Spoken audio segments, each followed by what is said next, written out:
120 kilometre দীর্ঘ ঢাকা ময়মনসিংহ মহাসড়কের প্রায় 60 কিলোমিটারই যেন মৃত্যুফাত।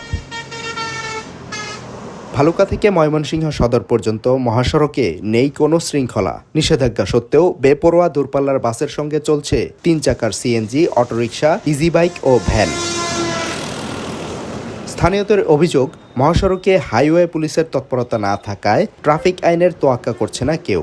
ছোট গাড়ি একটু রিক্সা চলে, এই কারণে দুর্ঘটনা হয়ে যায়। ডাকছে করবার নাই, ফ্যামিলি আছে যার জন্য চালান লাগে। যদি সাইড দিয়া রাস্তা করে দিত তাহলে আমরা সাইড দিয়া চলাচল করতাম। মহাসড়কটির অধিকাংশ স্থানে সিসিটিভি ক্যামেরা না থাকায় পুরো এলাকা মনিটরিং এর আওতায় আনা যাচ্ছে না বলে জানায় পুলিশ।